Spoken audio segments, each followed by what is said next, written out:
I'm Jay Thornhill, and in this first episode of Eyes on China, we're looking at the mobile phone industry in Shenzhen, China's first special economic zone and a hotspot for high-tech companies and electronic goods. In this video, we take an on-the-ground look at the market for low to high-end mobile phones, China's transition from 2G to 3G, and we visit the headquarters of ZTE Corporation to get their take on this highly competitive and changing industry. The first thing I noticed coming from Hong Kong was that despite their close proximity, the people in these places have glaring differences in lifestyles and income levels. And while people in Hong Kong are watching videos or playing games on the train, those in Shenzhen pass time the old-fashioned way, using phones almost exclusively for calls and text messages. After arriving in Shenzhen, we stopped by Luohu Commercial City, which is famous for cheap, fake products. At a cell phone shop, I was offered an iPhone 4 for 450 RMB, that's 67 US dollars. They didn't have any qualms about my filming the shop, and told me they aren't at all worried about the supposed illegality of their store. Regardless, Luohu is a place for tourists, so we quickly moved on to the area where almost everyone in Shenzhen goes for their electronic needs, Huaqiangbei Road. Unlike both the fake goods market and the luxury shopping malls, Huaqiangbei is packed with people day and night, and there is a wealth of shops to meet the enormous demand. And if you've spent time in China, you know that the busiest shops are almost always the ones that have a wide offering of low to mid-end products, and that make a lot of noise outside their shop.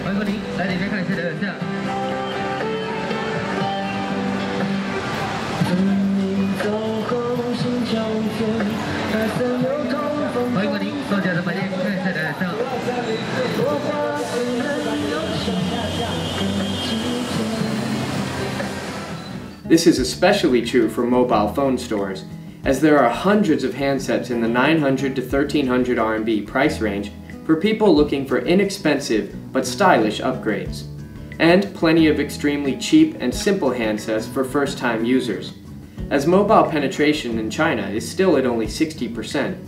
For the network providers in China, ARPU is at about 74 RMB and trending down as lower-income new subscribers join the scene. With ARPU as low as it is, network providers don't usually offer free handset upgrades. High ARPU users in China spend about $20 US per month, and they make up around 20% of the total market, or 150 of the 700 million users. If they want a more expensive handset, they have to pay for it themselves, give or take a small subsidy from the network. As a result, 3G rollout in China has been somewhat sluggish, with 31.1 million users through August, a 2 million monthly increase, versus a 7.5 million monthly increase for 2G. But the 3G market will eventually take off, and as for which network will capture 3G market share, BOCI research expects Unicom and Telecom to eventually have about 40% each, while China Mobile will fall to 20% market share. And this is simply due to the competitive advantages of the WCDMA and CDMA networks, which have a much larger handset market available to them than China Mobile's Chinese 3G standard, TD-SCDMA.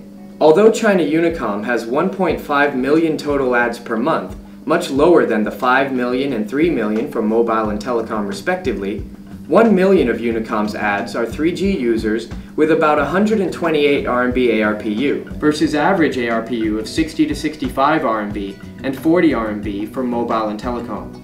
This helps demonstrate growth potential for 3G for Unicom especially. It's also worth noting that the handset supply chain for telecom CDMA handsets has been much improved with the recent standardized CDMA motherboards. A lot of people are wondering how the iPhone 4 is doing since its impressive launch in China. Well, a look at several Apple stores in Shenzhen doesn't paint a rosy picture. Of the 4 stores I looked at, I saw only 2 or 3 customers go in, and none made a purchase. I spoke with one of the store managers, and he was optimistic, claiming that the Apple brand is becoming very popular in China. And the fashion statement of owning an iPhone is worth the 6,500 RMB price tag for a lot of young people. Apple's plan to launch a CDMA version of the iPhone 4 undoubtedly bodes well for China Telecom, who will likely have a better commercial deal than the various operators for the WCDMA iPhone 4, as Telecom has more than 50% market share for new CDMA subscribers worldwide. But there are plenty of cheaper smartphone alternatives to the iPhone 4. And a vendor who sells both Android handsets and iPhones told me the Android-based handsets are selling much better, not only because they're up to 80% cheaper, but because there are so many versions to choose from. Analysts at McKinsey & Co. found that 73% of Chinese consumers see shopping as a leisure activity, and nearly half claim it's one of their favorite activities. So part of the fun of buying a phone here is looking at all the different options and choosing one that's stylish and unique. With over a dozen companies producing them, 5 to 10 million Android handsets are being shipped to China each year, versus 500,000 iPhone 4 units. After a day in the bustling shops of Huaqiang Bay, we went across town to the high-tech industrial park, home of many high-tech companies, including ZTE Corporation. We took a tour of the headquarters, and I met with Ding Yi, who spoke with me about the changing environment for the company's products. In the 1980s, we have a very huge birth rate, very high birth rate. And a lot of people like my age were born in these years. And these people right now have a good work and have a very, a lot of money to spend and very adapt to new things very fast. So that's a new growing point. And another one is universities. Right. Yeah, that places we can introduce a 3G cell phone and network to them with a very low, efficient cost. He showed me ZTE's latest LTE data card. Left one is the LTE data card. That one can reach around 60 megabps download speed. And our newest model can reach 85 megabps. Telecom Asia reported earlier this month that ZTE is on a short list of 6 companies for Sprint Nextel's LTE network tender. BOCI's TMT analyst Michael Meng says that winning a network equipment order from a major US operator would be a major breakthrough for the company.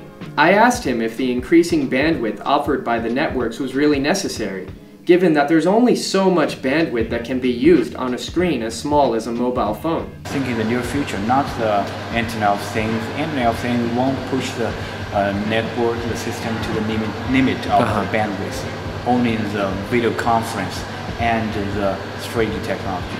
And you know, even that Sharp has a 3D cell phone, 3D screen, only using naked eyes, 20 inches, 20 centimeters. So in the near future, that will be a trend.